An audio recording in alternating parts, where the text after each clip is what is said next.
এখানে যেই কুরবানির কথা বলা হচ্ছে সেই কুরবানি সম্পর্কে ছোট্ট একটা ঘটনা বলি। একজনের নাম হলো মুয়াজ, আর একজনের নাম হলো মুআওয়াজ। দুইটা বাচ্চা নবীর কাছে গিয়ে বলতেছে, ইয়া রাসূলুল্লাহ, আল্লাহর জন্য আমরা দুই ভাই কুরবানি হওয়ার চাই। হুজুর, সামনে যুদ্ধ হবে, সেই যুদ্ধে আমাদেরকে আপনি সৈনিক বানায় নেবেন। আমরা আল্লাহর জন্য নিজের জীবনকে কুরবানি করতে চাই। আল্লাহ রাসূল বললেন, কুরবানি হওয়ার মতন তোমাকে বয়স হয় নাই, কারণ গরুরও বয়স আছে, উটেরও বয়স আছে, আবার ছাগলেরও বয়স আছে, যেরকম আছে না নাই? তোমাদের দুই ভাইয়ের তো কুরবানির বয়স হয় নাই। মুয়াজ বলতেছে, ইয়া রাসূলুল্লাহ, আমার বয়স হয়েছে, আমার চেহারা থেকে আপনি কি মনে করেন? আল্লাহ রাসূল বলেন, বয়সের দাবি করলে আমি বুঝবার পারবো না, কিন্তু মাফে 5 ফুট 2 ইঞ্চি হওয়া লাগবে। তুমি কি মাফে 5 ফুট 2 ইঞ্চি হয়েছো? বলে, হুজুর লাঠি নিয়ে এসে আপনি দেখেন। রাসূল ডাক দিলেন, বেলাল। হযরত বেলাল লাঠি নিয়ে আসলে বললেন, মুয়াজ তুমি লাঠির কাছে দাঁড়াও। এবার ছোট্ট ছেলে মুয়াজ লাঠির কাছে দাঁড়াইছে। নবী তাকায় দেখি লাঠির মাথা আর মুয়াজের মাথায় এক হয়ে গেছে। মুয়াজ বলে, হুজুর গো, এখন দেখেন তো আমি কিন্তু মাফে হয়েছি। নবী নিচের দিকে তাকায় দেখে বুড়া আঙ্গুলে ভর দিয়া মুয়াজ দাঁড়িয়ে আছে।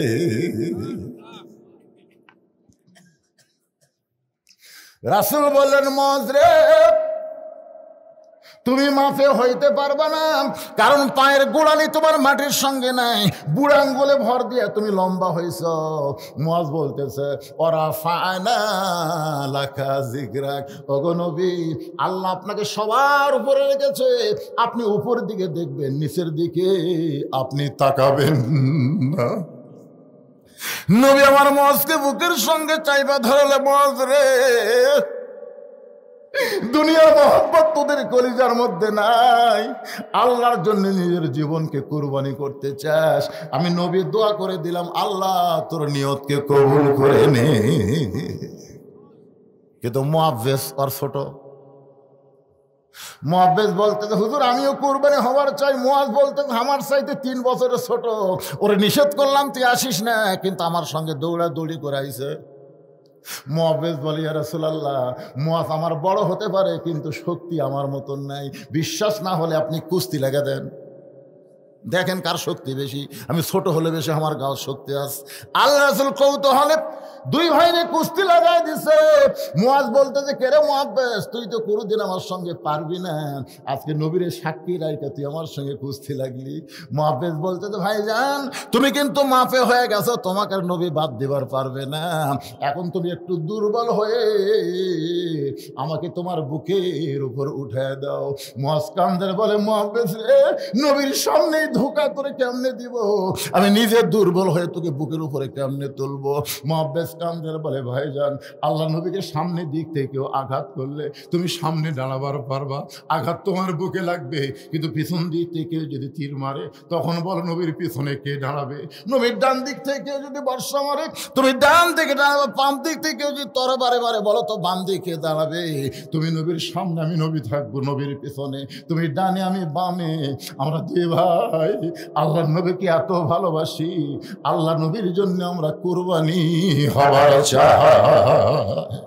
তুমি একটু দুর্বল হয়ে যাও।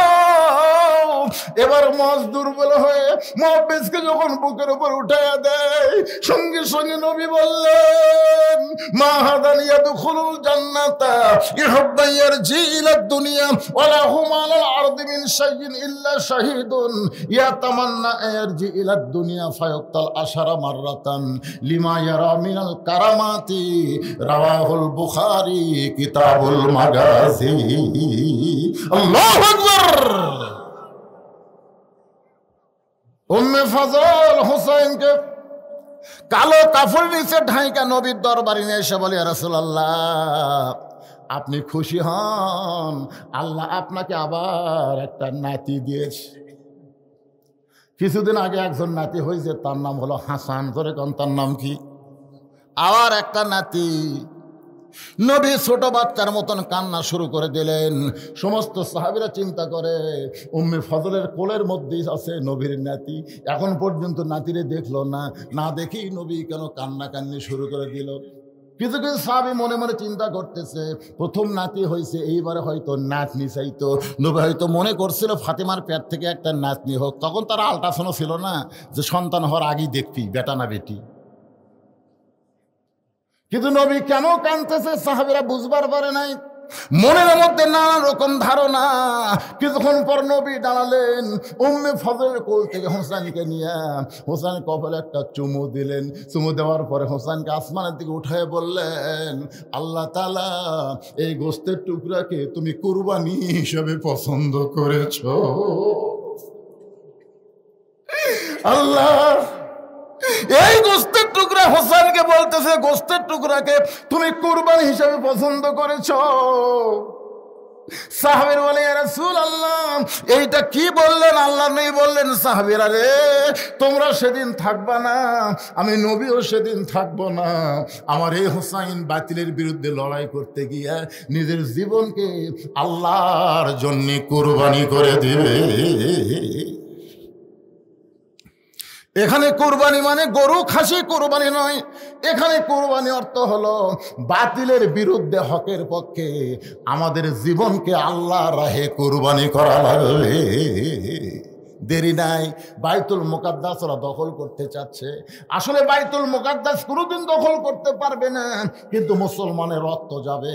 কারণ একটা সন্তানের মা হবার গেলে সেই মাকে অনেক রক্ত ত্যাগ করা লাগে। জোরে কোন কথা ঠিক কিনা? আপনি বলেন তো, সন্তানের বেহেশত কার পায়ের তলে? কথা কয় না রে, না শাউরের? আপনাকে তো চাল চরিত্র দেখে বোঝা যায় অনেকে বইয়ের ভয়ে, বইয়ের ভয়ে, আল্লাহর ভয় না, বইয়ের ভয়ে। শাশুড়ি আর বউ বসে আছে, ওটি যায় পাঁটা বলতেছে, আম্মা কি সুন্দর ডাক, দেখছেন কি ভদ্র। আম্মা আমি উমরপুর হাটে যাচ্ছি, রনবাগে হাটে যাচ্ছি, আপনি ডাব খাবেন না গ্লুকোজ খাবেন? বউ এখন বলতেছে, আমার মাও দুটাই খায়, তুমি কি মনে করো দুটা পারে না? তখন স্বামী বলতেছে, আম্মার জন্য দুটাই আনবো, ডাবও আনবি গ্লুকোজ আনবি। এই কথা বলে ব্যাগলে বের হতে দেখে মা খাড়া আছে দরজা। এখন মাকে দেখে মাথা নিচু করে যাচ্ছে। মা বলে, কেরে? আমি দরজাত খাড়াই আছি, তুই আমার দিকে শরম পালি নাকি? মাথা নিচু করিস। রাসূল বলেছে, মায়ের মুখের দিকে মহব্বতের তাকালে আল্লাহ তার আমল নামায় একটা কবুল হজের সওয়াব দেয়। জোরে কোন সুবহানাল্লাহ। তুই এক সপ্তাহ আগে 10 টাকার পান কিনা দিছিস, আমার পান ফুরে গেছে, রনবাগা বাজারে গিয়ে আমার জন্য 10 টাকার পান আনিস। ছেলে বলতেছে, এই জন্যই তো তাকাই না, তুমি খালি খাই খাই করো, এত খাওয়া লাগে তোমার। শাশুড়ির জন্য ডাব গ্লুকোজ আনবে আর মায়ের জন্য পান আনতে পারবে না।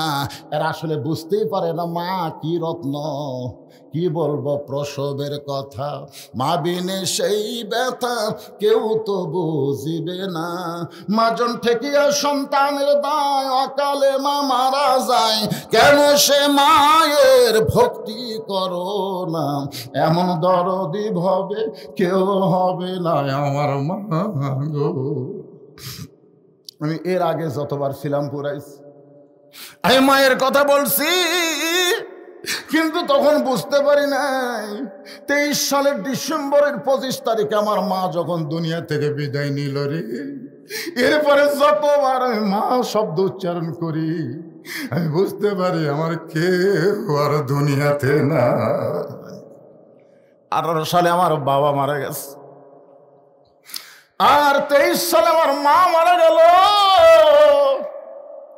এখন আমার দুনিয়াতে কেউ নাই।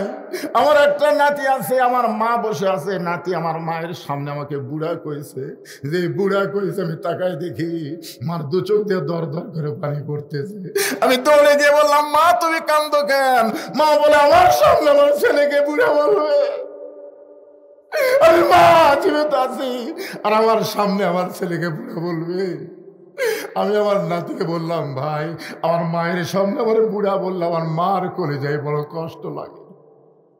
কারণ মা জান আমি তার সন্তান, এই দরজে মারে দেখতে পারো না। এই মারে কষ্ট দাও, বাবারে কষ্ট দাও, তোমার একটা ইবাদত আল্লাহর দরবারে কবুল হবে না। যদি জান্নাতে যাওয়ার চাও মায়ের পায়ের তলে জান্নাত খুঁজতে হবে। সেই মা সন্তান নিবার গেলে কত কষ্ট। আগে রক্তের বন্যা বই, সন্তানকে যখন টেনে টেনে বের করতেছে, মায়ের রক্ত দিয়া ঘরের মাজা ভিজা যায়, মা মরে যাবে, গলার দড়ি দিবে, বিষ খাবে। এই প্রসব বেদনা সহ্য করতে পারে না। দাদি নানি ঠান্ডা পানির মধ্যে কাপড় ভেজায় কপালে দিয়া বলে, কান্দিস না রে, কান্দিস না, মা হবি, মা হবার গেলে এমন কষ্ট তোকে সহ্য করা লাগবে, একটু ধৈর্য ধর। মা দাঁতের উপর দাঁতে ধৈর্য ধরেছে। অনেক রক্তের পরে সন্তান দুনিয়াতে আইছে। ওই সন্তান গোসল করে যখন মায়ের বুকের উপরে দেয়, মা জিহ্বা বের করে সন্তানকে মুখের কাছে নিয়ে চুমা খায়।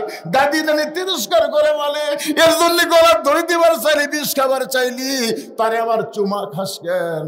মা বলে, রক্তের বিনিময়ে এমন কলিজার টুকরা বুকের উপর পাবো, এটা কখনোই কল্পনা করিনি। আজকে যদি ফিলিস্তিনের মুসলমান রক্ত না দেয়, পৃথিবীর মুসলমান যদি রক্ত না দেয়, তাহলে বাইতুল মুকাদ্দাস মুসলমানের বিজয় হবে না। অবশ্যই মুসলমান জীবন দিবে, বাইতুল মুকাদ্দাস ইহুদি কোনোদিন দখল নিবার পারবে না। ওই বাইতুল মুকাদ্দাসের ভিতর দিয়ে ইমাম মেহেদী আলাইহিস সালামকে আল্লাহ পাঠাবে, ওখান থেকে ঈসা আলাইহিস সালাম আসবে দুনিয়ায়। আমাদেরকে জীবন দেওয়ার মতন, হকের পক্ষে কুরবানি দেওয়ার মতন ঈমান তৈরি করা লাগবে ভাই। আর সময় নাই। বাংলাদেশের পরিবেশ পরিস্থিতি দেখেই বোঝা যায়, মানুষ কিন্তু আজরাইল ধরার চিন্তা করে না, পুলিশ ধরার চিন্তা করে। যখন মুসলমানের কলিজা থেকে আজরাইল ধরার চিন্তা যাবে, চলে যাবে, পুলিশ ধরার চিন্তা হবে, তখন বুঝবেন সে মুসলমান নাম নিয়ে আছে, কিন্তু আল্লাহর জন্য নিজের জীবন কুরবানি দিবার পারবে না। এই জীবনের মালিক কে? মৃত্যুর মালিক কে? এখানে 4টা বিষয় আর 5টা দলের জন্য আল্লাহর জান্নাত আশা করে আছে। তার মধ্যে 1 নম্বর দল হলো তালিয়াল কোরআন, যারা কোরআনের দল করবে। শুধু কোরআনের ওয়াজ শুনলে হবে না, এই কোরআনের দল করা লাগবে। কারা কারা কোরআনের দল করবেন? 2 হাত তোলা, আল্লাহকে একটু দেখান তো দেখি। লিল্লাহু আকবার। এই হাতকে ই করতেছেন, টান করে তোলেন তো। আল্লাহ কবুল করুক, জোরে কোন আমিন। এটাকে আমার কথা বলতেছি, রাসূলের হাদিস। 5টা দলের জন্য আল্লাহর জান্নাত আশা করে আছে। 2 নম্বর হলো হাফিজ লিসান, যারা নিজের জবানকে সংযত রাখবে, অনর্থক অহেতুক কথা বলবে না, কারো গীবত শিকায়ত করবে না, নিজের জবানকে সবসময় আল্লাহর জিকিরে ফিকিরে রাখবে। এই দলের জন্য আল্লাহর জান্নাত আশা করে আছে। 3 নম্বর হলো মুতাইমুল জাইয়ান, যারা ক্ষুধার্তকে অন্ন দান করে, যারা ক্ষুধার্ত। একটু মনোযোগ দিয়ে শুনবেন। নবী বলেন, চাচা, বাইতুল মুকাদ্দাসের মধ্যে 2 রাকাত নামাজের ইমামতি করার পরে আমি বোরাকের পিঠে চড়ে 7 আসমান পাড়ি দিয়ে, কয় আসমান? 7 সামাওয়াতিন তিবাকা মা তারা ফি খালকির রহমান। জোরে বলেন আল্লাহু আকবার। মানে দুনিয়া থেকে প্রথম আসমান যত দূরে, আবার প্রথম আসমান থেকে দ্বিতীয় আসমান একই দূর। এখন আপনারা বলেন তো, আমাদের বাংলাদেশ থেকে প্রথম আসমান কত দূর? হিসাব আছে? এরকম হিসাব আছে। 7 সামাওয়াতিন তিবাকা। আল্লাহ নবী বললেন, চাচা, আবু জেহেল বলতেছে, 7 আসমান পাড়ি দিয়ে আল্লাহর আরশে গেলাম। আল্লাহ পাক আমাকে 5 ওয়াক্ত নামাজ দিল। জোরে কোন, কয় ওয়াক্ত নামাজ? 5 ওয়াক্ত নামাজ দিল। আমি জান্নাত জাহান্নাম দেখলাম। বাইতুল মামুরের মধ্যে 2 রাকাত নামাজের ইমামতি করলাম, ফেরেশতারা আমার মুসল্লি হয়ে গেল। জোরে কোন সুবহানাল্লাহ। চাচা, আল্লাহর সঙ্গে নূরের খেলা, আল্লাহর সঙ্গে মেরাজ করার পরে আবার রাতারাতি দুনিয়াতে ফেরত আসলাম। সকালবেলা আমারে কেউ দেখেনি দুনিয়ার, আপনি প্রথম দেখলেন। এই কারণেই মনে হয় আমার চেহারা আপনাকে সুন্দর লাগতেছে। কারণ যারা 5 ওয়াক্ত নামাজ পড়ে আর যারা পড়ে না, আপনারা খেয়াল করে দেখবেন, 5 ওয়াক্ত নামাজ যদি কালো হয়, তার চেহারার মধ্যে কিন্তু একটা সৌন্দর্য দেখা যায়। কথা কর না কেন, কথা কর না কেন? কয়বার মুখ ধন? 5 বার যদি আপনি উজু করেন, কমপক্ষে কয়বার ধন? কথা কয় না রে, কথা। প্রতিবার 3 বার করে হলো, 5 কয়বার হলো? 15 বার। হাত ধন কয়বার? তাহলে চিন্তা করেন, যে হাত 15 বার ধুচ্ছেন, ওই হাতের মধ্যে কোনো জীবাণু থাকবে? হ্যাঁ, মুখ ধুচ্ছেন, দাড়ি ধুচ্ছেন, মাথা মাসে করতেছেন, তো আপনি চেহারা সুন্দর হবেন, তাই শালা ব্যান আমাদের হবে। ব্যান আমাদের চেহারা দেখলে মনে হয় কি একটা ব্যবসায়িস। আপনি হয়তো বলবেন, হুজুর আপনি কি ব্যান আমাদের ঢপ দেখলে বুঝে পাবেন? বোঝা যায়, যায়, অনেক কিছুই বোঝা যায়, কিন্তু বলা যায় না। এক ইফতার বাড়ি যায় দেখি একজনের রোজা নাই, ইফতার সামনে এলে বসে আছে। আমার খালি বলতেছে, হুজুর 1000 টাকা খরচ করছি, ভালো করে দোয়া করবেন। একজন লাভ ধরে বলতেছে, হুজুর আজকের একটা দিন যাচ্ছে দেখছেন, সেই গরম সেই বড়, কলজা খালি ছটফট করতেছে, হুজুর এখনো 10 মিনিট সময় যাচ্ছে না হুজুর। বারবার যখন এই কথা বলতেছে, আমার সন্দেহ হলো, ডাকলাম আয়। ওই আমার যে কাছে আইলো, আর কানে কানে কইলাম, তুই তো রোজা নেই। ইসলাম কথা বলে, হুজুর আপনি কেমনে জানলেন? আমি বললাম, তো সোপা দেখেই বোঝা যায়। যারা রোজা থাকবে আল্লাহ তাদেরকে 2টা খুশির খবর দিছে, একটা হলো ইফতারের সময়, আর একটা হলো আল্লাহর দিদার। জোরে কারো সুবহানাল্লাহ। তো না মরলে তার আল্লাহর দেখা পাচ্ছি না। তো একটা তো দুনিয়াতেই দিয়েছে ইফতারের সময়। ইফতারের সময় তুই বারবার ঘড়ি দেখিস, তুই রোজা আছিস।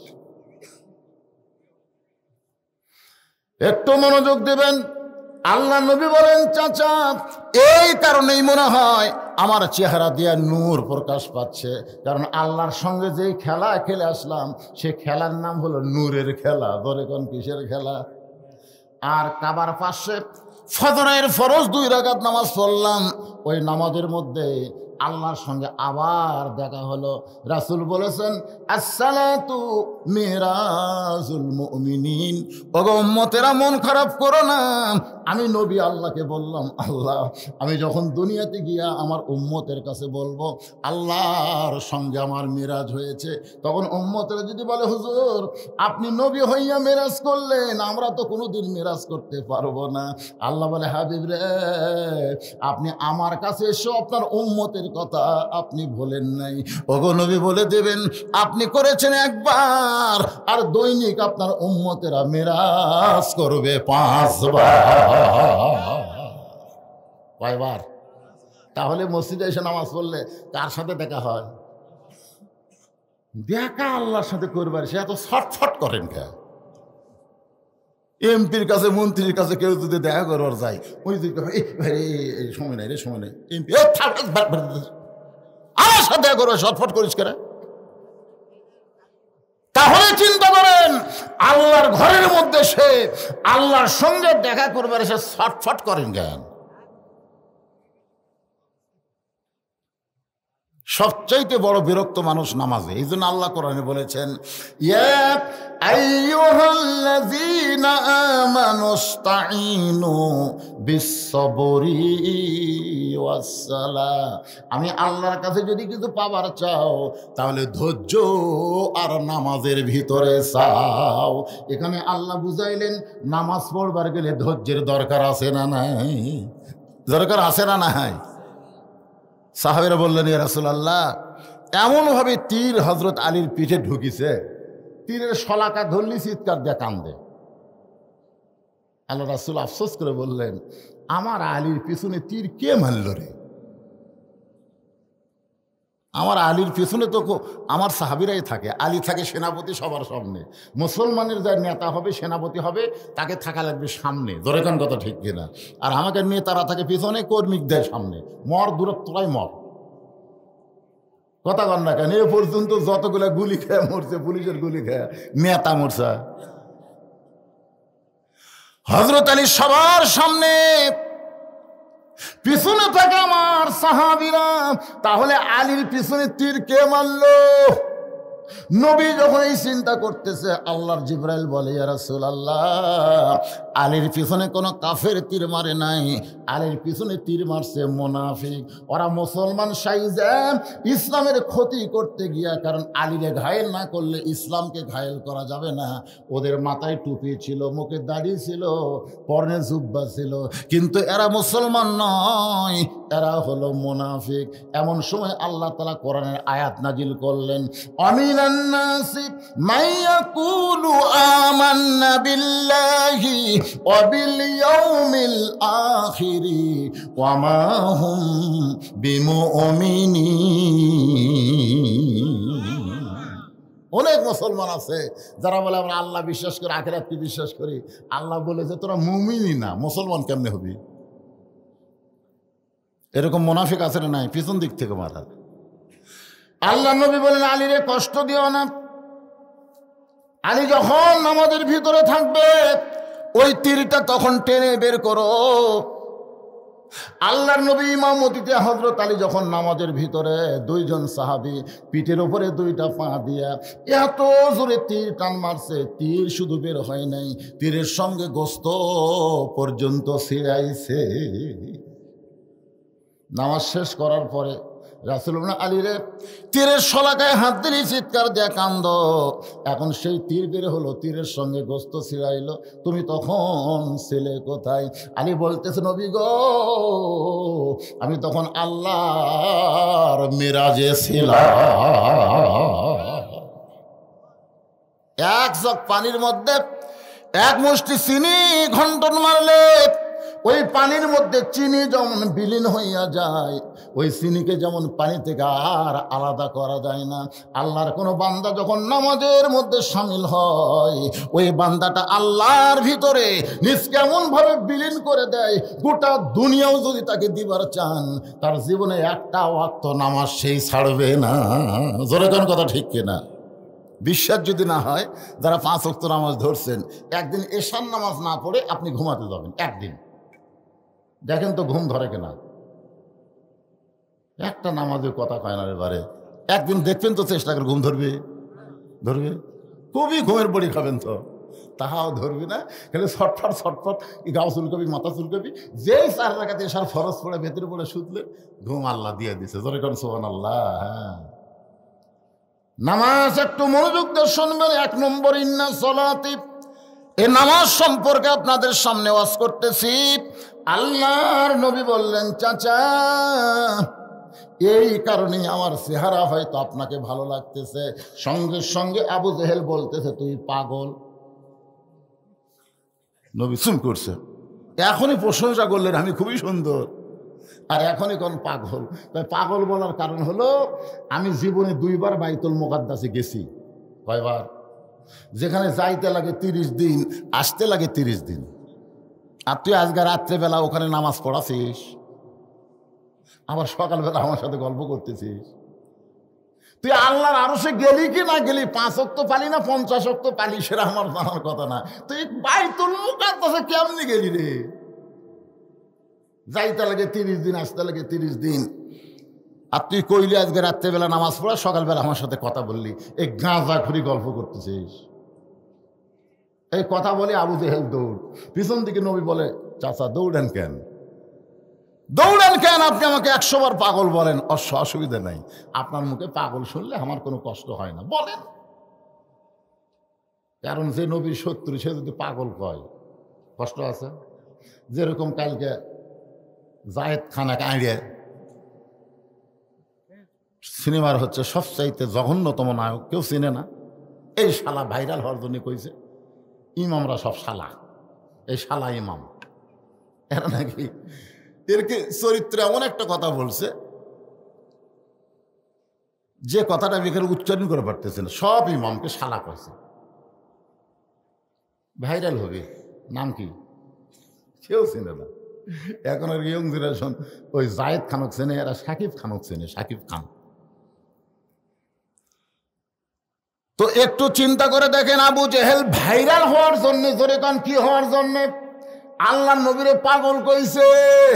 নবী বলতে যে 100 বার বলেন, 1000 বার বলেন, কিন্তু দৌড়েন কেন? আবু জেহেল বলে, দৌড়ানোর কারণ হলো তোকে আমি আমার এলাকা থেকে বের করবার চাই, কিন্তু বের করার কোনো ইস্যু নাই। আজকে একটা ইস্যু পাইলাম। এক দৌড়ে আবু বকরের দরজায় সকালবেলা সবচাইতে বড় লিডার আবু জেহেল সকালবেলা আবু বকরকে ডাকতে বলে, আবু বকর হযরত আবু বকর চমকে গেল, এত বড় নেতা সকালবেলায় আমার দরজায়, দরজা খুলে বলে, নেতা খবর কি? বলে, তোমার নবী যে পাগল হয়েছে তুমি জানো? যেই কইছে তোমার নবী যে পাগল হয়েছে, সঙ্গে সঙ্গে আবু বকর এভাবে আমার দিকে তাকান, এইভাবে আঙ্গুল তুলে বলতেছে, আর একবার যদি বলিস। আর কয়বার? আর একবার যদি বলিস তাহলে তোর কি ধরবি? যা বলছিস বলছিস, আর একবার যদি বলিস তাহলে তোর। এইভাবে হাত দিয়ে ইশারা করে যখন দেখাইছে, আবু জেহেল 3 ধাপ পিছনে গেছে। 3 ধাপ পিছনে গিয়া বলে, নবী কইছেন সবচাইতে নরম হলো আবু বকর। সে আবু বকর এত গরম? আল্লাহ নবী কইছে, আমার যত সাহাবী সবচাইতে 1 নম্বর নরমকে, আর 1 নম্বর গরমকে ওমর। সম্পদশালী 1 নম্বর ওসমান, আর জ্ঞানী 1 নম্বর আলী। সুবহানাল্লাহ। সে আবু বকর কি কইছে? এইরকম হাত কাছে দিবি, ইনকে ধরবি। আবু জেহেল বলতেছে, আবু বকর তুমি এত নরম মানুষ, তুমি এত গরম হইলা কেন? আবু বকর বলে, আবু জেহেল, আল্লাহ নবীর বিরুদ্ধে কথা শোনার পরে কেউ যদি নরম ভূমিকা পালন করে তাহলে বুঝতে হবে সে মুসলমান নাই, সে মুনাফিক হয়ে গেছে। আলেম ওলামার বিরুদ্ধে, ইমামদের বিরুদ্ধে কথা বলা মানে কার বিরুদ্ধে বলা? আল ওলামা ওয়ারাসাতুল আম্বিয়া, আলেমরা কার ওয়ারিস? কতক্ষণ কার ওয়ারিস?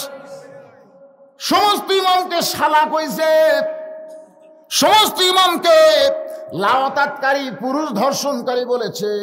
এই জায়েদ খান তার মানে খালি ইমামদের বিরুদ্ধে বলে নাই, আপনাকেরও বিরুদ্ধে বলেছে। কারণ আপনারা কার পিছনে ইক্তেদা করেন? জায়েদের পিছনে না ইমামের পিছনে? কথা কন না কেন? তাহলে সেই ইমামকে যা তাই কইল, অথচ আপনারা গরম হলেন না, জায়েদ খানের বিরুদ্ধে একটা মিছিলও করলেন না, একটা হক কথাও বললেন না। তার মানে বোঝা গেল আপনি মুসলমান নাম নিয়ে আছেন, কিন্তু ভিতরে ভিতরে মুনাফিক হয়ে বসে আছে। কি নবীর বিরুদ্ধে কথা শোনার পরে যে নরম ভূমিকা পালন করে সে আর মুসলমান থাকে না, সে মুনাফিক হয়ে যায়। আল্লাহ নবীর বিরুদ্ধে কেউ কথা বললে আমরা কোনো দল দেখব না, সব মুসলমান এক দল হয়ে তার বিরুদ্ধে জিহাদ ঘোষণা করবো। জোরে কোন কথা কন না কেন? একটু মনোযোগ দিয়ে কথাগুলো শুনবেন। আবু জেহেল বলতেছে, আবু বকর তুমি কি জানো তোমার নবীর পাগল বলার পিছনে কারণ হলো তোমার নবী কইল আজকে রাত্রিবেলা নাকি বাইতুল মুকাদ্দাসের মধ্যে গেছে, বাইতুল মুকাদ্দাস থেকে 7 আসমান পাড়ি দিয়ে আল্লাহর আরশে গেছে। আল্লাহ নাকি তোমার নবীকে 5 ওয়াক্ত নামাজ দিছে। তুই বল আবু বকর, যে বাইতুল মুকাদ্দাসে যাইতে লাগে 30 দিন, আসতে লাগে 30 দিন, আর তোমার নবী নাকি আজকে রাত্রেবেলা সে বাইতুল মুকাদ্দাসে 2 রাকাত নামাজ পড়াইছে। এখন বলো এই গাঁজা করে কথাকে বিশ্বাস করা যায়? আবু বকর মুস্কি হাসিতে বলে, আবু জেহেল, এই কথা যদি আমার নবী বলে থাকে তাহলে এক বিন্দু মিথ্যা বলেনি। দলিল খুঁজিছে আবু বকর, দলিল খুঁজিছে। কি ভাবে রে বাইতুল মুকাদ্দাসে গেল রে? চিন্তা করছে, একটু চিন্তা করছে। দেখেন মহব্বত কাক কয়। এই কথা যদি আমার নবী বলে থাকে, এক বিন্দু মিথ্যা কথা বলে নাই। সঙ্গে সঙ্গে আবু জেহেল সুম করে বলতেছে, আমার সকালটাই মাটি, আমি কার কাছে খবর দিলাম, কাম হলো না। তোর ভাগ্য ভালো যে আবু বকরের কাছে না যায়, যদি ওমরের কাছে যাইতি তাহলে তোর অবস্থা কি হতো। এই চিন্তা করে দেখেন আবু জেহেলের আসলে কি ভালো, ভাগ্য ভালো। খালি এই খবরটা খালি উমরক দিলে উমর কি করতো, আগে যায় তরবারি লিয়ে সব 2 টুকরা করে তারপরে নবীর কাছে যাইতো। তোর এখন কথা ঠিক না? হযরত আবু বকর এক দৌড়ে নবীর কাছে। নবী তখন কাবা ঘর হেলান দিয়ে কাঁদতেছে। নবীর কপালে চুম্বন দিয়ে বললেন, ইয়া রাসূলুল্লাহ, আজকের দিনটা হলো আপনার জীবনের সব চাইতে শ্রেষ্ঠ দিন। সুবহানাল্লাহ লাগেন হুজুর, এই বছর আপনার কষ্টের বছর।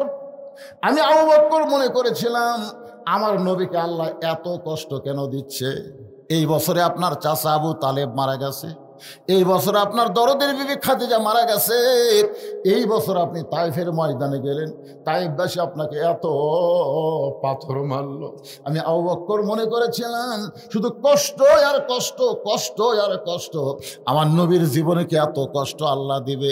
কিন্তু হুজুর আবু জেহেলের মুখে যা শুনলাম, আজকে রাত্রেবেলা বাইতুল মুকাদ্দাসের ভিতর দিয়ে আল্লাহর ৭ আসমান পাড়ি দিয়ে আল্লাহর আরশে গেলেন, আল্লাহ পাক আপনাকে ৫ ওয়াক্ত নামাজ দিল। নবী বলে, আবু বকর এই কথাকে তোমার বিশ্বাস হয়? আবু বকর বলে, সাদ্দাকতা ইয়া রাসূলুল্লাহ, এক বিন্দু মিথ্যা নয়। সঙ্গে সঙ্গে নবী আমার মুচকি হাসি দিয়ে আবু বকর কপালে চুম্বন দিয়ে বলেন, আবু বকর রে, আবু জেহেল আমারে পাগল বলার পর থেকে আমার মনের মধ্যে বড় কষ্ট হচ্ছিল, কিন্তু তুমি সাদ্দাকতা বলার সঙ্গে সঙ্গে সব কষ্ট আল্লাহ দূর করে দিল। আসো আবু বকর, আমি নবী তোমাকে বুকের মধ্যে নিবার চাই। আবু বকরকে নবী বুকের মধ্যে নিয়ে বলেন, আবু বকর রে, আমার সমস্ত কষ্ট দুঃখ দূর করে দিলে। আল্লাহ বলে, হাবিব শুধু আবু বকরকে বুকের মধ্যে নিলে হবে না, আমি আল্লাহ তার সিদ্দিক ডিগ্রি দিয়া দিলাম। চারিদিক থেকে আস্তে আস্তে সাহাবের এসে বললো, হুজুর আপনি নাকি আল্লাহর আরশে গেছিলেন, আল্লাহ আপনাকে ৫ ওয়াক্ত নামাজ দিছে, ২৪ ঘন্টার মধ্যে ৫টা সময় আল্লাহর অত্যন্ত পছন্দ। ২৪ ঘন্টার মধ্যে কয় সময়? কথা কয় না, ৫টা সময়। এই 5টা সময়ই 5টা নামাজ। এই জন্যই বলা হয় 5 ওয়াক্ত। ওয়াক্ত মানে কি আপনারা বলেন তো? ফজরের এই ফরজ নামাজটা সূর্য উদয় হওয়ার ১.৫ ঘন্টা পরে দিলে ভালো হতো না? না না, যে সময় দিতে শীতের দিন কি কষ্টের বারে। আচ্ছা, সূর্য উদয় হওয়ার ১.৫ ঘন্টা পরে এই ফজর দিলে কি অসুবিধা ছিল? না, এই যে ২৪ ঘন্টার মধ্যে 5টা সময় আল্লাহর এত পছন্দ। সূর্য উদয় হওয়ার আগে 2 রাকাত ফরজ ফজরের নামাজ, সূর্য যখন পশ্চিম থেকে হেলে গেছে এমন সময় 4 রাকাত ফরজ, তার নাম হলো জোহরের নামাজ। সূর্যের পাওয়ার যখন কমে গেছে, মিশে মায়ায় বন্দি থাইকা করলাম কত খেলা, পশ্চিমে তাকিয়া দেখো তোমার ডুইবা গেছে বেলা। আপনারা বলেন তো, আসরের সময় সূর্যের পাওয়ার আছে? কথা কর না কেন? সূর্য আছে কিন্তু পাওয়ার। আমার বয়স, এনার বয়স হলো আসর। আসর বোঝেন না? খালি ডোবার দিকে যাচ্ছে ভাই রে, খালি ডোবার দিকে যাচ্ছে রে। পাওয়ার নেই আমাদের, কিন্তু পাওয়ার নেই। আমরা বেঁচে আছি এইটুকু। রে এই যুবকের, তোমরা কেবল জোহরের দিকে যাচ্ছে, তোমরা মশান মারতেছে। কি মশান? তোমরা আসরের দিকে যাবে।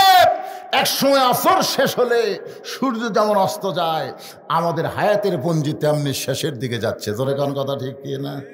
এই দিন আব্দুল আলিমের এই গানগুলো আমি তখন একা একা গাই, তখন এরকম হাসতে হাসতে গাই না, আমার চোখ দিয়ে দর দর করে পানি আসে।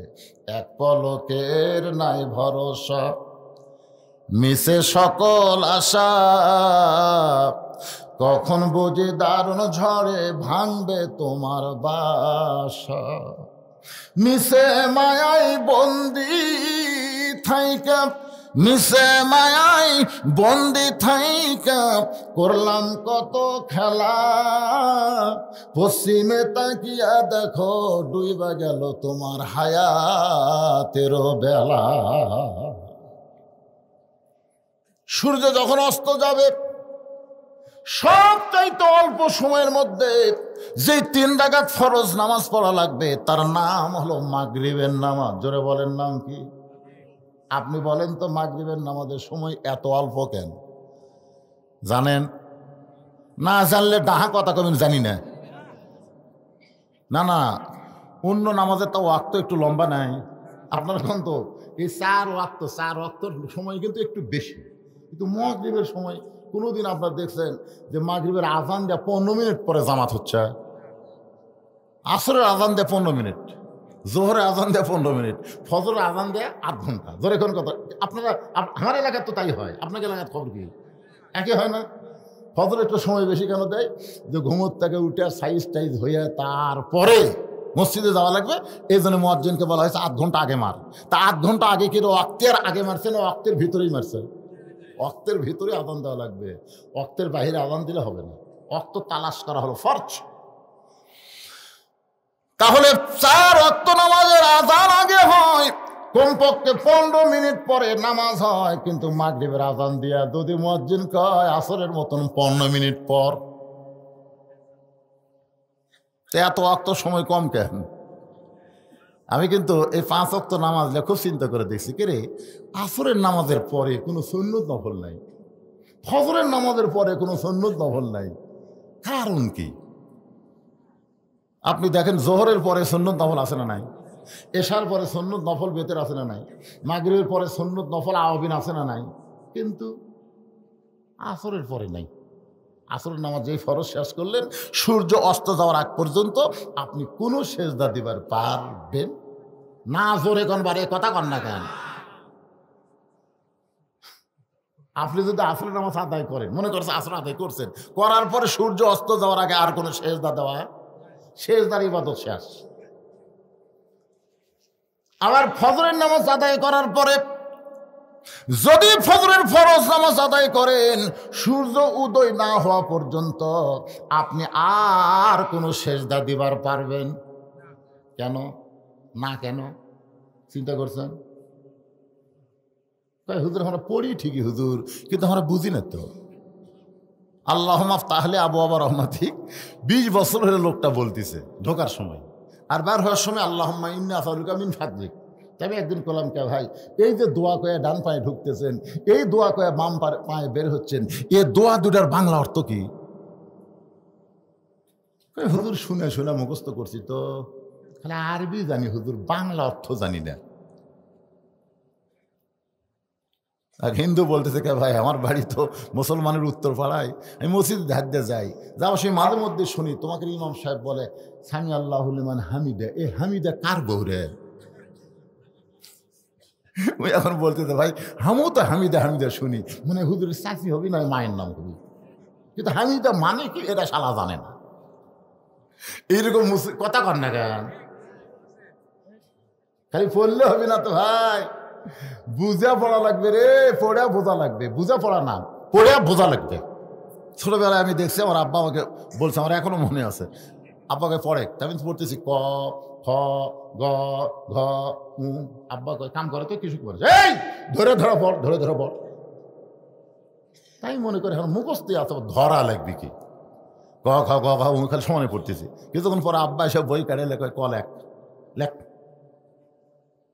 আমি ক পড়েছি ঠিকই, কিন্তু কর ঢপ আমার মনে নাই। কয়ের একটা ঢপ আসলে নাই, ধরে কর আসলে নাই। আমি খ পড়েছি, খ কবার পারি, কিন্তু খ লিখতে পারি। তো এই জন্য করলাম ধরে ধরে পড়, ধরে ধরে পড়লে কর ঢপ খর সাইজ তোর চোখের সামনে ভাসত, তুই লিখতে পারতি। তা আজকে আমরা নামাজ তো ধরতেছি না, নামাজ খালি পড়তেছি।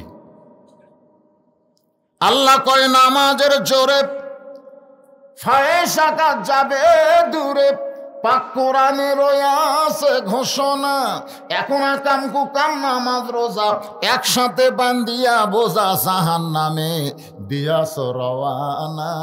আজও কেন আল্লাহর নামাজ ধরতে পারলা না? ইন্নাস সালাতা তানহা আনিল ফাহশাই ওয়াল মুনকার। একমাত্র নামাজই পারে মানুষকে যাবতীয় খারাপি থেকে বাঁচাই দিতে। আজকে আমাদের যুবকদেরকে কি মার্কা যুবক, সব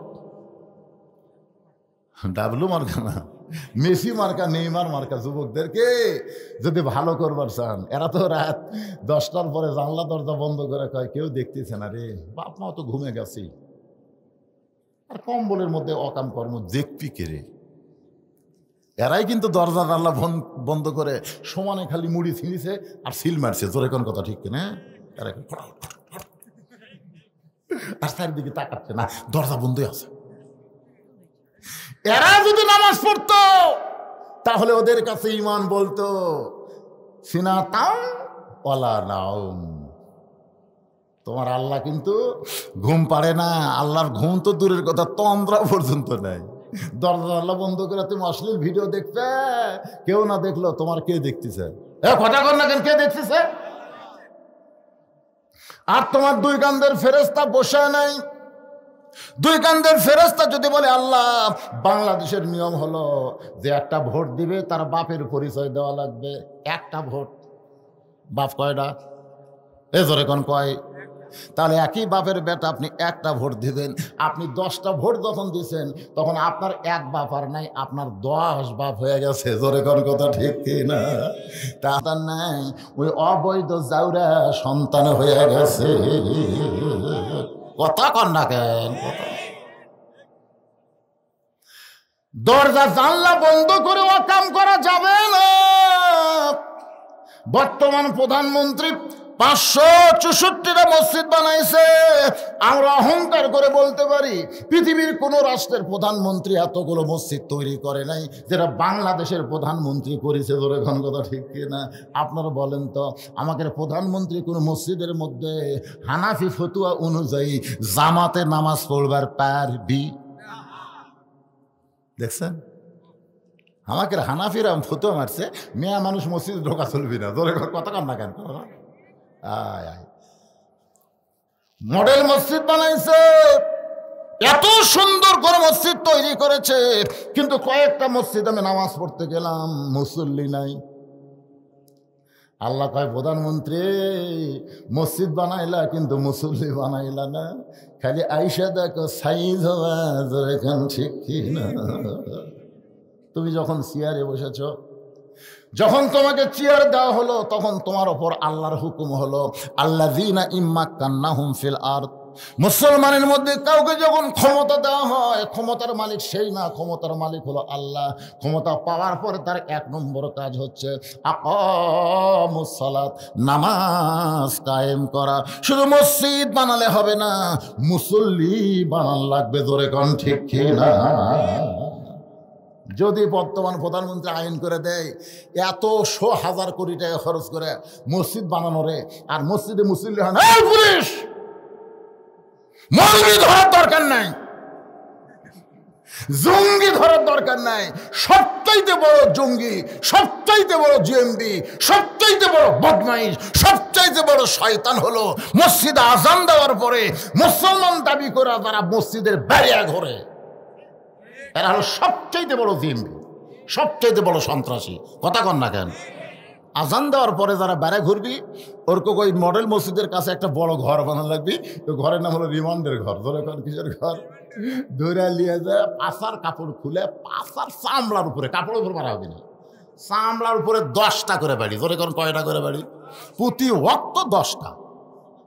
এই বাড়াবাড়ি যদি শুরু হয়, আপনারা বলেন তো মুসল্লির জন্য ওয়াজ করা লাগবে। 1 নম্বর কিন্তু নামাজের ওয়াজ আমি করতেছি এ পর্যন্ত। 1 নম্বর কি? নামাজ সম্পর্কে আলোচনা করতেছি। 2 নম্বর হলো অনুসুখী। 2 নম্বর মানে কুরবানি। জোরে কোন 2 নম্বর কি? এই কুরবানি কার জন্যে? আল্লাহর জন্যে।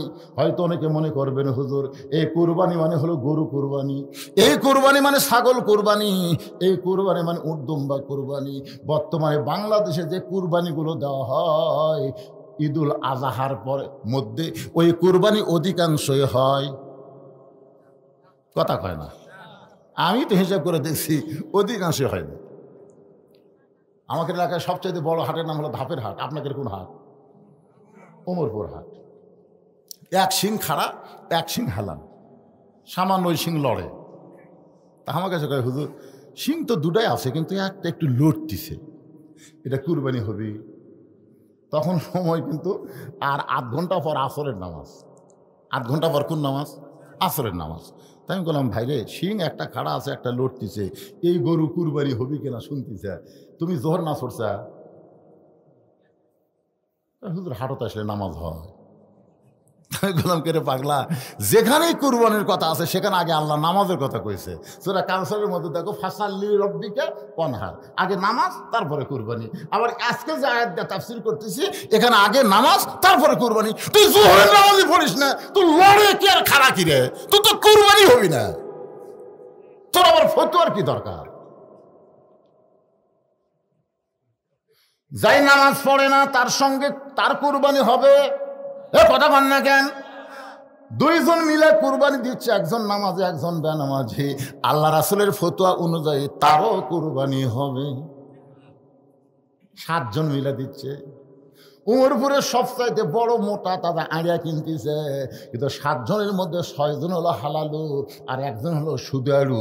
তাহলে বলেন তো কুরবানি হবে? তার মানে বাংলাদেশের অধিকাংশ লোকেরই কুরবানি হচ্ছে না। আবার কুরবানির গোশত দেওয়ার সময় অনেকে বলে হুজুর কেউ যদি মনে করে 1 লাখ খামো, এখন আবার টিভিতে ফতোয়া দিচ্ছে, কেউ যদি মনে করে যে আমার কুরবানির গোশত আমি 1 লাখ খাওয়ার পারবো, তো খায়।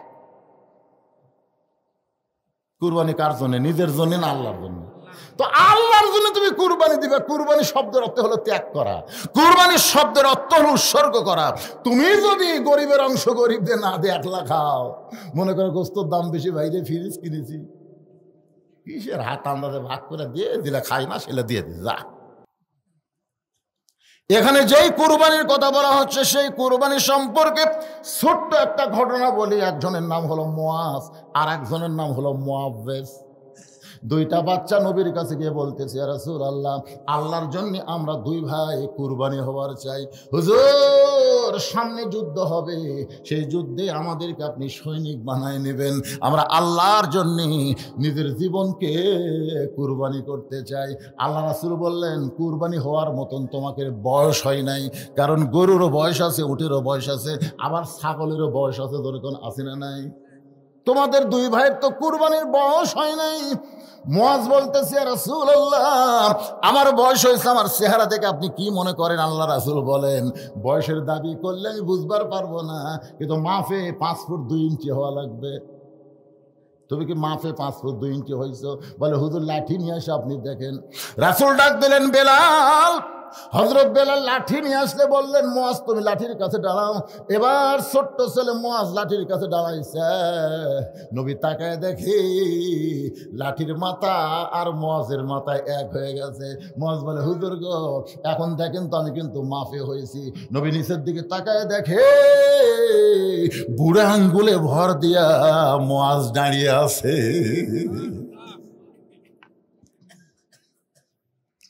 রাসূল বললেন, মুয়াজ রে, তুমি মাফে হইতে পারবা না, কারণ পায়ের গোড়ালি তোমার মাটির সঙ্গে নাই, বুড়া আঙ্গুলে ভর দিয়ে তুমি লম্বা হইছ। মুয়াজ বলতেছে, ওরা ফানা লাকা যিকরাক, ওগো নবী, আল্লাহ আপনাকে সবার উপরে রেখেছে, আপনি উপর দিকে দেখবেন, নিচের দিকে আপনি তাকাবেন না। নবী আমার মুয়াজকে বুকের সঙ্গে চাইবা ধরলে, মুয়াজ রে, দুনিয়ার মহব্বত তোদের কলিজার মধ্যে নাই, আল্লাহর জন্য নিজের জীবনকে কুরবানি করতে চাস, আমি নবী দোয়া করে দিলাম, আল্লাহ তোর নিয়তকে কবুল করে নে। কিন্তু মুআওয়াজ আর ছোট। মুআওয়াজ বলতেছে, হুজুর আমিও কুরবানি হওয়ার চাই। মুয়াজ বলতেছে, আমার চাইতে 3 বছরের ছোট, ওরে নিষেধ করলাম তুই আসিস না, কিন্তু আমার সঙ্গে দৌড়াদৌড়ি করাইছে। মুআওয়াজ বলে, ইয়া রাসূলুল্লাহ, মুয়াজ আমার বড় হতে পারে, কিন্তু শক্তি আমার মতন নাই, বিশ্বাস না হলে আপনি কুস্তি লাগা দেন, দেখেন কার শক্তি বেশি। আমি ছোট হলে বেশি, আমার গাও শক্তি আছে। আল্লাহ রাসূল কৌতূহলে 2 ভাইরে কুস্তি লাগাই দিছে। মুয়াজ বলতেছে, কে রে মুআওয়াজ, তুই তো কোনোদিন আমার সঙ্গে পারবি না, আজকে নবীর সাক্ষী রাইকা তুই আমার সঙ্গে কুস্তি লাগলি। মুআওয়াজ বলতেছে, ভাইজান তুমি কিন্তু মাফে হয়ে গেছো, তোমাকে আর নবী বাদ দিবার পারবে না, এখন তুমি একটু দুর্বল হয়ে আমাকে তোমার বুকের উপর উঠায় দাও। মুয়াজ কান্দে বলে, মুআওয়াজ রে, নবীর সামনে ধোঁকা করে কেমনে দিব, আমি নিজে দুর্বল হয়ে তোকে বুকের উপরে কেমনে তুলবো? মুআওয়াজ কান্দের বলে ভাইজান আল্লাহ নবীকে সামনের দিক থেকেও আঘাত করলে তুমি সামনে দাঁড়াবার পারবা, আঘাত তোমার বুকে লাগবে, কিন্তু পিছন দিক থেকে যদি তীর মারে তখন বলো নবীর পিছনে কে দাঁড়াবে? নবীর ডান দিক থেকে যদি বর্ষা মারে তুমি ডান দিকে দাঁড়াবে, বাম দিক থেকে যদি তরবারে মারে বলো তো বাম দিকে দাঁড়াবে। তুমি নবীর সামনে, আমি নবী থাকবো নবীর পিছনে, তুমি ডানে আমি বামে। আমরা দুই ভাই আল্লাহ নবীকে এত ভালোবাসি, আল্লাহ নবীর জন্য আমরা কুরবানি হবার চাই। তুমি একটু দুর্বল হয়ে যাও। এবার মজ দুর্বল হয়ে মুহাব্বিসকে যখন বুকের উপর উঠাইয়া দেয়, সঙ্গে সঙ্গে নবী বললেন মা হাদান ইয়াদখুলুল জান্নাতা ইহুব্বা ইয়ারজি ইলা দুনিয়া ওয়া লাহুম আলাল আরদি মিন শাইইন ইল্লা শাহীদুন ইয়াতামান্না ইয়ারজি ইলা দুনিয়া ফায়াক্তাল আশারা মাররাতান লিমা ইয়ারা মিনাল কারামাতি। রাওয়াহুল বুখারী কিতাবুল মাগাজি। আল্লাহু আকবার। উম্মে ফজল হুসাইনকে কালো কাফর নিচে ঢাইকা নবীর দরবারে নিয়ে এসে বলে, ইয়া রাসূলুল্লাহ আপনি খুশি হন, আল্লাহ আপনাকে আবার একটা নাতি দিয়েছে।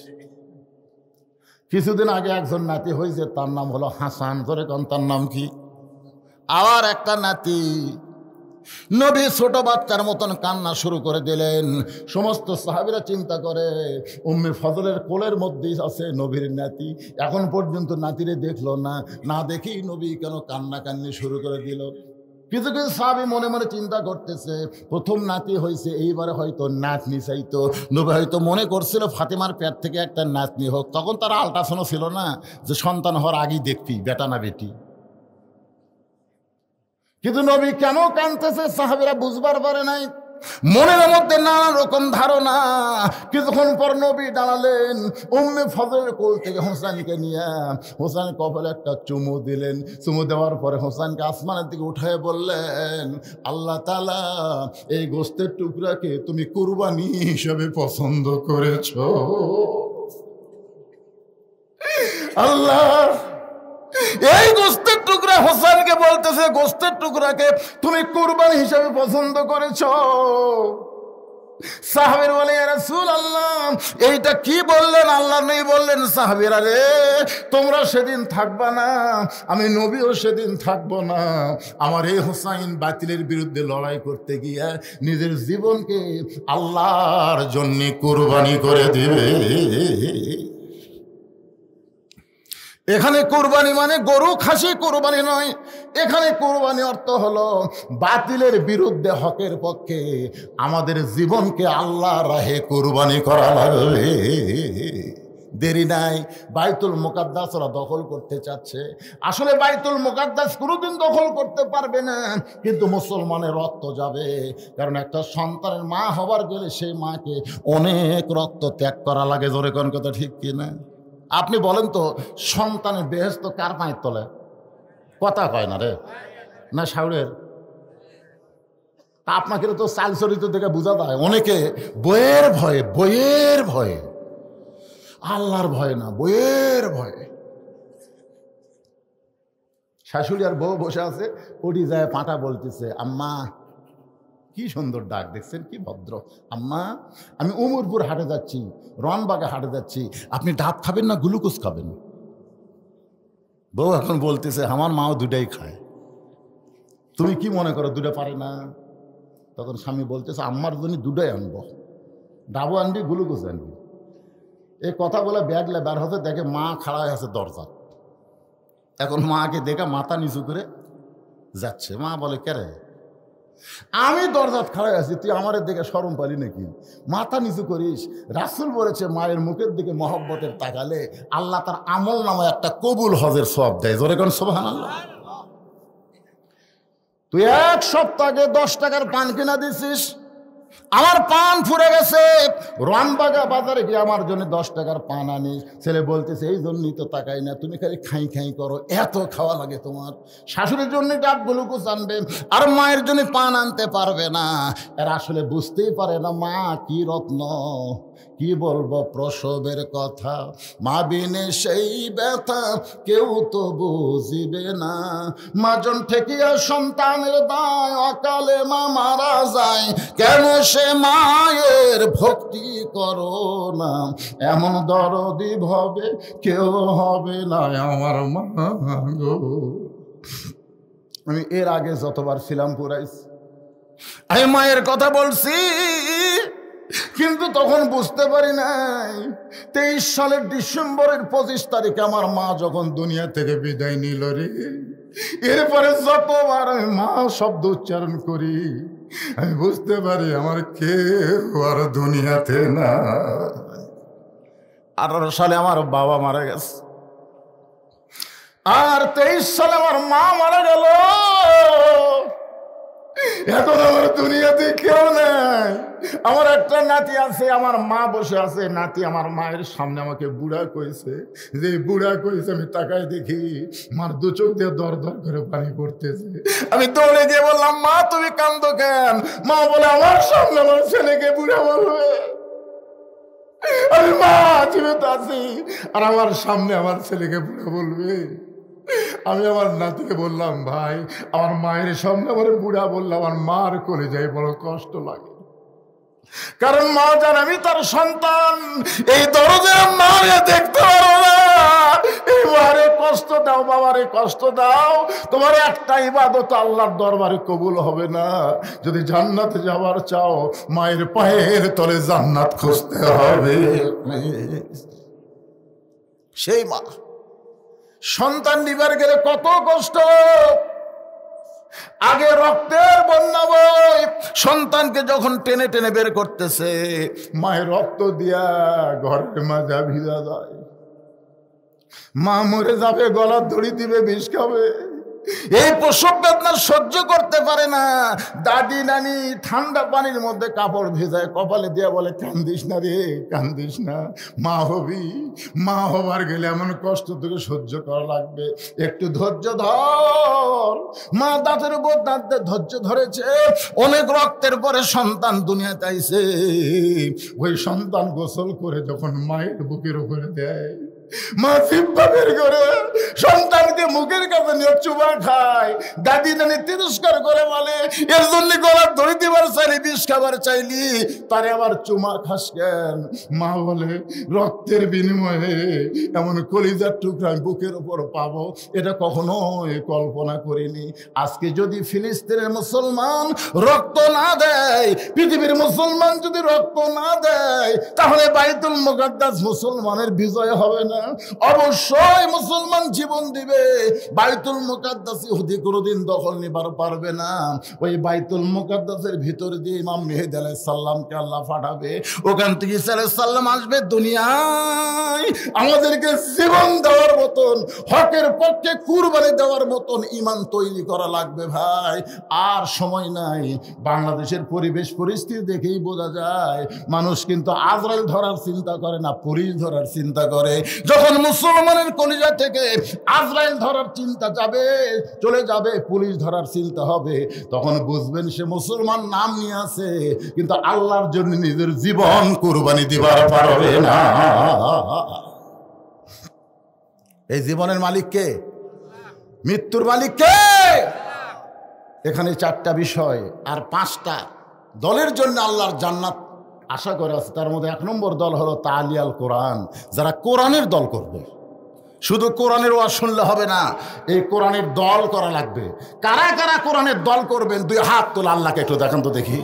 লিল্লাহু আকবার। এই হাতকে ই করে তুলছেন, টান করে তোলেন তো। আল্লাহ কবুল করুক, জোরে কোন আমিন। এটাকে আমার কথা বলতেছি, রাসূলের হাদিস। 5টা দলের জন্য আল্লাহর জান্নাত আশা করে আছে। 2 নম্বর হলো হাফিজুল লিসান, যারা নিজের জবানকে সংযত রাখবে, অনর্থক অহেতুক কথা বলবে না, কারো গীবত শিকায়ত করবে না, নিজের জবানকে সবসময় আল্লাহর জিকিরে ফিকিরে রাখবে। এই দলের জন্য আল্লাহর জান্নাত আশা করে আছে। 3 নম্বর হলো মুতাইমুল জাইয়ান, যারা ক্ষুধার্ত থেকে অন্ন দান করে, যারা ক্ষুধার্ত খায় না, আশেপাশে গরিব গুরবা তাকায় দেখে তারপরে খায়, এদের জন্য আল্লাহর জান্নাত আশা করে আছে। 4 নম্বর হলো মুকসিল উরিয়ান, যারা বস্ত্রহীনদেরকে বস্ত্র দান করে, আল্লাহর জান্নাত তাদের জন্য আশা করে আছে। আমরা এই 4-5টা দলের মধ্যে অন্তর্ভুক্ত হওয়ার চাইলে আমি আপনাদের জোর জবস্তি করব না, আপনাদের কাছে একটু রুমাল যাবে, চাদর যাবে। আমি কল্পনাই করিনি ঠান্ডার মধ্যে আপনারা এত লং টাইম আলোচনা শুনবেন, কিন্তু আপনাদের বসার সাইজ ভালো। আর আমি এখানে প্রত্যেকবার আসি, আসার পরে আপনার আমিও চিনেছি, আপনারা আমাকে চিনেছেন, ধরে কোন কথা ঠিক কিনা। আপনারা জানেন যে হুজুর একটা ওয়াজ করবে আর কি। মনে করছিলাম 12টার মধ্যে কমপ্লিট করব, কিন্তু আমার উঠতে একটু দেরি হলো, যার কারণে ভাই 12টা 20 বেজে গেছে। আপনার কাছে একটু রুমাল যাবে, চাদর যাবে। এই যে ভিজা চোখ নিয়ে আল্লাহর ঘরকে মহব্বত করে, মসজিদকে মহব্বত করে আপনারা যা পারবেন, জোর জবস্তি নেই। কেউ যদি মনে করেন হুজুর আমি গামছা চাদরে না দিয়ে আপনার হাতে 10,000 টাকা দেবো, 5,000 টাকা দেবো, 2,000 টাকা দেবো, দিতে পারেন।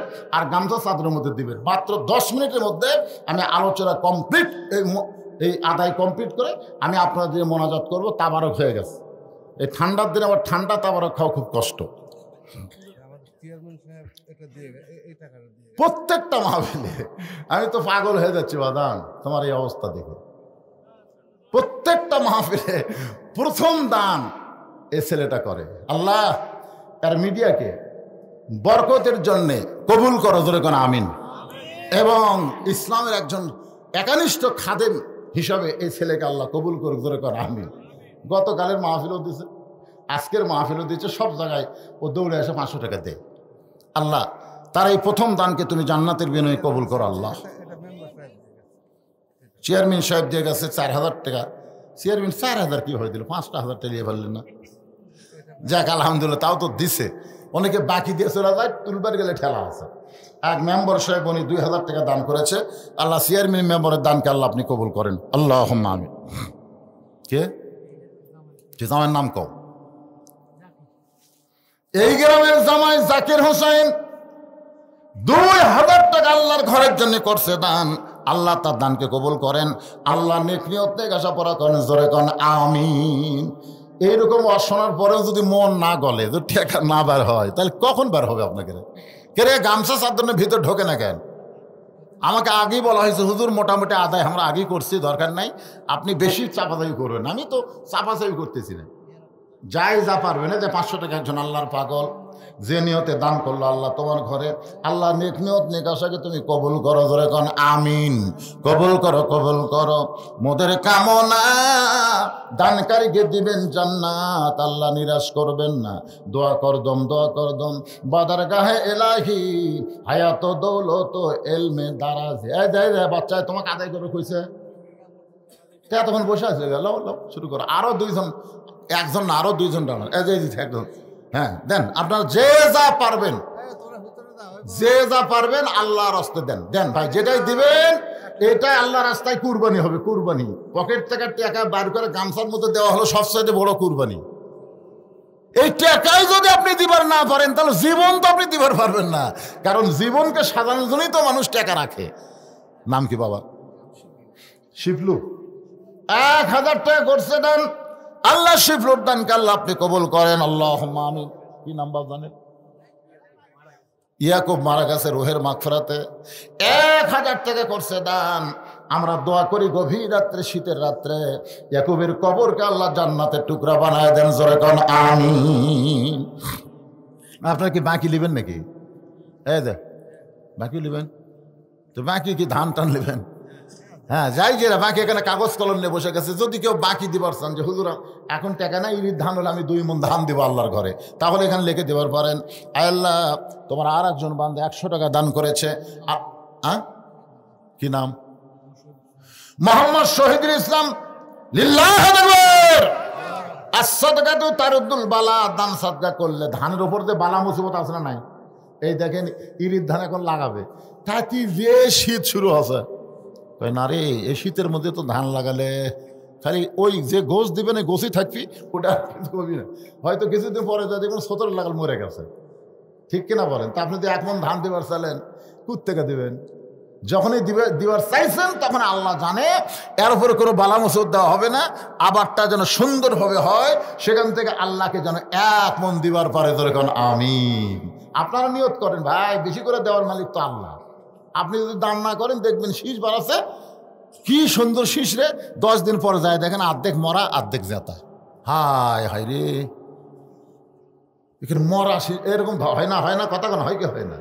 আর সদকা তো তার উদ্দুল বালা, দান সদকা করলে আল্লাহ সেই বালা মুসিবতটা দূর করে দেয়। দেন, সবাই দেন। আপনার শ্রীরামপুরের লোক না বাইরের লোক?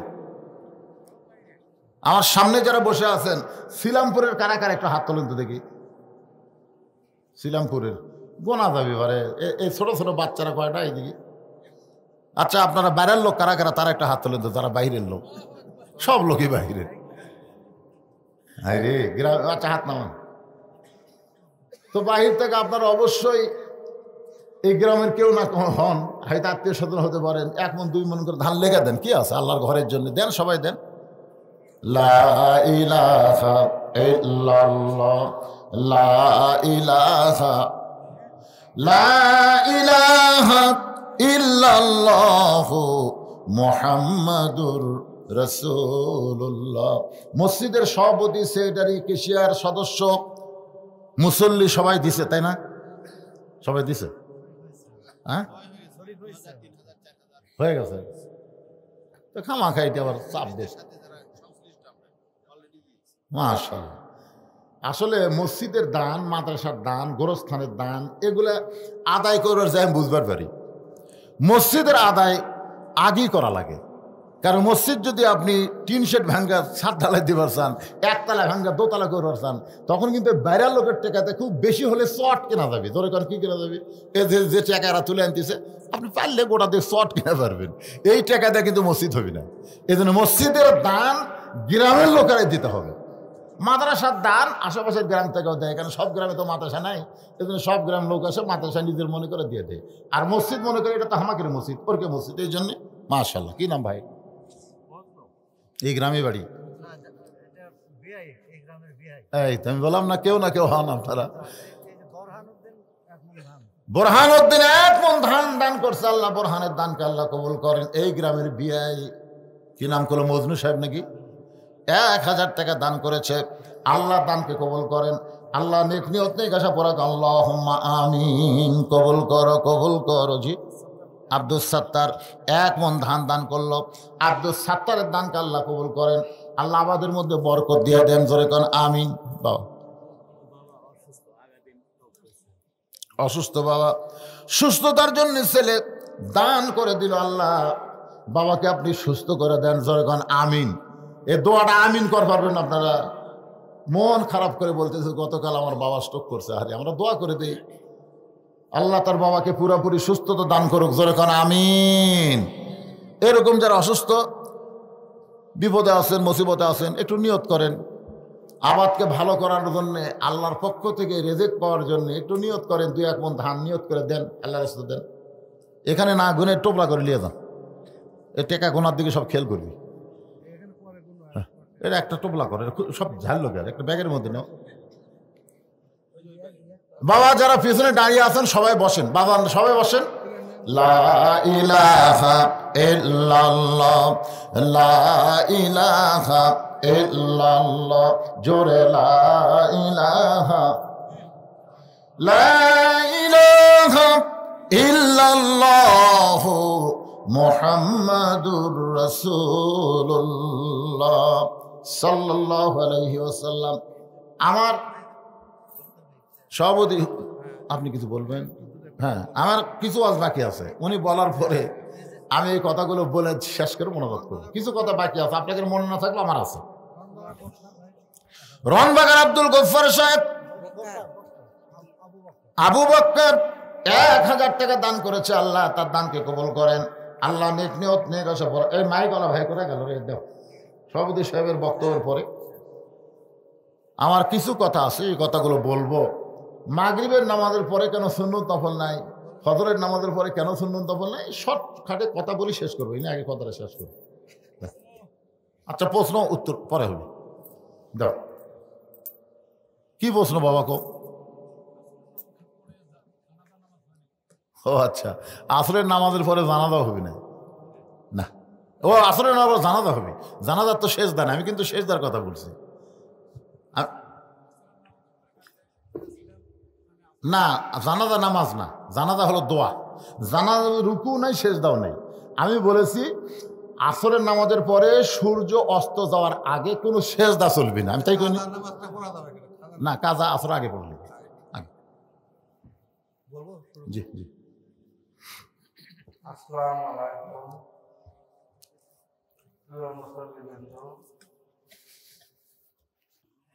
পবিত্র কোরআনের প্রথম আলিফ লাম মিম, সমস্ত তাফসীরকারক এই তিনটা অক্ষরের ব্যাখ্যায় বলেছেন আল্লাহু আ'লামু বি মুরাদিহি। তার বাংলা অর্থ হলো একমাত্র আল্লাহ ছাড়া কেউ জানে না। রাসূলকেও জিজ্ঞাসা করা হয়েছিল যে আসরের নামাজের পরে কেন সূর্য অস্তের আগে নামাজ নাই, আর ফজরের নামাজের পরে কেন সূর্য উদয়ের আগে সেজদা নামাজ নাই। আল্লাহ রাসূল বলেছিলেন একমাত্র আল্লাহ ছাড়া কেউ জানে না। কিছু জিনিস আল্লাহ আমাদের মধ্যে গোপন রাখছে। এই গোপন রাখার মধ্যে হেকমত আছে না নাই? হেকমত মানে কি? আল্লাহ মানা। তো যাই হোক, আজকের আলোচনার মধ্যে আমি প্রাধান্য দিয়েছি হচ্ছে নামাজ। আল্লাহ যেন আমাদের সবাইকে ফজরের নামাজ জামাতের সঙ্গে আদায় করার তৌফিক দেয়। জোরে কোন আমিন। মসজিদের উন্নয়ন হলো মুসল্লি কালেকশন, টাকা কালেকশন না। এই টাকা কালেকশন করে কী করবেন? আবার আইসা দেখবেন লোক দেয় যে টাইস ধুলে পড়ে আছে। মহাজনকে বলেছে কে ভাই মসজিদ ঝাড় দেন না, আজান দিয়ে একার মধ্যে কেউ আসে না হুজুর, তো খামাকা ঝাড় দিয়ে কী করবো? আমি একলাই নামাজ পড়ে গামছা দুই বাড়ি মারি। এটা কি মসজিদের উন্নয়ন হলো? টাইলস হলো, কিন্তু টাইলস হলো ধুলা পড়লো। আর মুসল্লি যদি সবসময় আসে, ধুলা পড়ার চান্সই নেই। ধুলা যদি পড়ে কাপড়ে সব ধুলা উঠে যাবে। তো যাই হোক, আল্লাহ পাক এই মসজিদকে কবুল করুক। যিনি যেভাবে মসজিদের জন্য নগদে বাকিতে দান করেছে, আল্লাহ সকলের দানকে কবুল করুক। সকলে ইস্তেগফার পড়ে আস্তাগফিরুল্লাহ রব্বি মিন কুল্লি জামবি ওয়া তুবু ইলাই লা হাওলা ওয়ালা কুওয়াতা ইল্লা বিল্লাহিল আলিয়্যিল আযীম। আল্লাহুম্মা সাল্লি আলা সাইয়্যিদিনা শাফিনা নাবিয়িনা মাওলানা মুহাম্মদ ওয়া আলিহি ওয়া সাহাবিহি ওয়া বারাক সাল্লাম। ইদ্রিস আলী 500 টাকা দান করছে, আল্লাহ কবুল করুন। আল্লাহুম্মা আমিন। আল্লাহুম্মা আনতাস সালাম ওয়া মিনকাস সালাম তাবারাকতা ইয়া যাল জালালি ওয়াল ইকরাম। আয় আল্লাহ তাআলা, কঠিন শীতের ভিতরে আল্লাহ তোমার বান্দারা আরামের বাড়ি ঘুমকে বাদ দিয়া ল্যাপ্তশোকের মহব্বত কলিজা থেকে বের করে এই জান্নাতের বাগানে বসে বসে দীর্ঘ রাত পর্যন্ত আলোচনা শোনার শেষে আমি গুনাহগারের সঙ্গে রহমতের দরজায় ফকির হয়ে দোকানা হাত তুলেছে। মেহেরবানি করে এই ফকিরকে তোমার রহমতের দরজা থেকে তুমি খেদায়া দিও না। দুনিয়াতে কোনো বড় লোকের বাড়িতে যদি খাওয়া দাওয়ার অনুষ্ঠান হয়, ধনী ধনী ব্যক্তিদেরকে বাছাই করে করে দাওয়াত দেয়, কিন্তু রাস্তার ফকিরকে কেউ কোনোদিন দাওয়াত করে না। রাস্তার ফকিরেরা দাওয়াতের আশাও করে না। বিনা দাওয়াতে ওই ধনীর বাড়ির দরজায় গিয়া খাওয়ার জন্য শব্দ করে। সাগিদা রাগ করে বলে, ও বড়লোক বাবাজি, দরজায় ফকিরগুলো বিনা দাওয়াতে খাবার চায়, এদেরকে কি আমি খেদাইয়ে দিব নাকি? বড়লোক রাগ করে বলে, রে সাগিদার, এদেরকে খালি খালি ফেরাই দিস না। এরা যদি খালি খালি ফেরত যায় তাহলে আমার বড় লোক নামের বদনাম হবে। দুনিয়ার একটা ধনী মানুষ গরিবদেরকে খালি ফিরাইতে বদনামের ভয় করে। ও গানি আল্লাহ, তোমার রহমতের দরজায় গভীর রাতের ফকির, তুমি আমাদের খালি খালি ফিরাই দিলে তোমার গানি নামের বদনাম হবে। আল্লাহ, আজকের আলোচনার ভিতরে কোরআনের তেলাওয়াত হয়েছে, হাদিসের তেলাওয়াত হয়েছে, জিকির আজকার হয়েছে, দোয়া দুরূদ পড়া হয়েছে। যদি কোনো ত্রুটি হয়, ভুল হয়, মাফ করে দিয়ে যে হাদিয়া মঞ্জুর করো সোনার মদিনায় নবী পাকের রওজা মুবারকে কবুল করে নাও।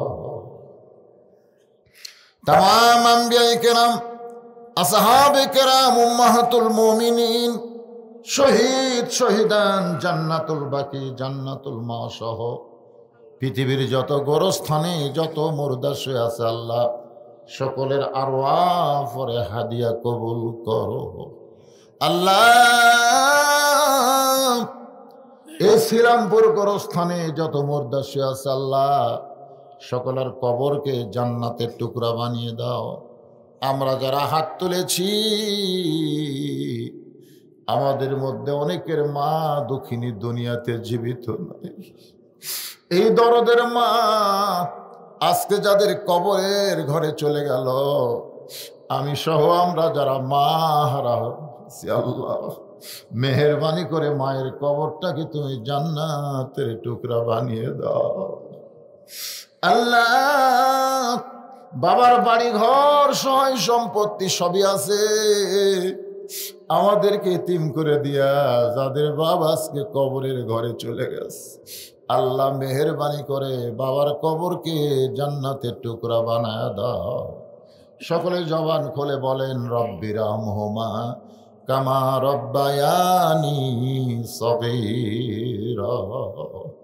আমাদের দাদা দাদি নানা নানি আত্মীয় স্বজন শ্বশুর শাশুড়ি যাদের কবরে গেছে আল্লাহ কবরবাসীদের মাফ করে দেন। পর্দার অন্তরালের মা বোনেরা আবিদা সালিহা পদ্মানিকে কবুল করে মা ফাতেমার চরিত্র দান করে দেন। আমরা যারা অসুস্থ হয়ে হাত তুলেছি আল্লাহ আমাদের সুস্থতার নিয়ামত দান করে দেন আল্লাহ। আজকের মাহফিলে অনেক টাকা পয়সা দান করেছে, বাড়ি বাড়ি আদায় করা হয়েছে, মসজিদের কমিটিগুলো আলাদাভাবে দান করেছে। আজকের মাহফিলে অনেকে দান করলো আল্লাহ সকলের দানগুলোকে কেবলমাত্র জান্নাতের বিনিময়ে কবুল করে নেন। আজকের মাহফিলের সম্মানিত সভাপতি আল্লাহ নিজের বয়সটাকে মনে করতেছে মৃত্যুর দুয়ারে পৌঁছে গেছে। আল্লাহ নিজে নিজে নিজকে যখন মৃত্যুর দরজায় দাঁড় করিয়ে দেয় ওই মানুষটাকে রাসূল বলেছেন আল্লাহ ইমানের সঙ্গে কবুল করে নেয়। আল্লাহ গো আমরা কেউ কখন মরবো জানি না, তবে তোমার দরবার করি আজকের মাহফিলের সম্মানিত সভাপতিকে তুমি হায়াতে তাইবা শফে কুল্লিয়া দান করে দাও আল্লাহ। তোমার পথের জন্য তাকে তুমি কবুল করে নাও। আসমানের বেলা আসমানে উঠা, জমিনের বেলা জমিনে তার জন্য তুমি ডাবায়া দাও আল্লাহ। মসজিদ কমিটির সভাপতি, মসজিদ কমিটির সহসভাপতি, সেক্রেটারি, কেশিয়ার, মসজিদের ইমাম, মসজিদের খতিব, মসজিদের মুসল্লি, তোমার ঘর মসজিদের যারা মহব্বতকারী আল্লাহ সকলকেই তুমি কবুল করে নাও আল্লাহ। তোমার শ্রীরামপুরে তুমি প্রতি বছর কোরআনের জন্যে দোয়ার জন্যে এমন একটা মাহফিল করার তৌফিক দিয়া দিও আল্লাহ। আমি কি দোয়া করব মাবুদ? তোমার আসমানের নিচে জমিনের উপরে আমার চাইতে গুনাহগার আর কে আছে? এতগুলো মানুষের মধ্যে যার দুই কানা তোমার পছন্দ হয় সেই দুইটা হাতের ওসিলায় আজকের মাহফিল তুমি কবুল করে নাও। ফিলিস্তিন মুসলমানের জন্য আমরা কি দিব আল্লাহ? দুই ফোঁটা চোখের পানি ছাড়া আমাদের দেওয়ার মতন কিছু নাই আল্লাহ। শিশু বাচ্চাকে ওরা হত্যা করেছে আল্লাহ।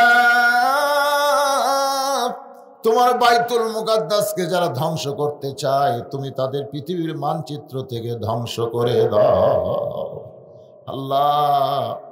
আমার বাংলাদেশের প্রতি রহম করো, খাস করে নাটোর জেলার সিংড়া উপজেলা এলাকার প্রতি তুমি রহমত বরকতের দরজা খুলে দাও আল্লাহ। কে কোন নিয়ত করে হাত তুলেছি আল্লাহ সকলের নেক নিয়ত নেক আশাকে তুমি কবুল করে নাও আল্লাহ। সুবহান রাব্বিকা রাব্বিল ইজ্জাতি আম্মা ইয়াসিফুন ওয়া সালামুন আলাল মুরসালিন।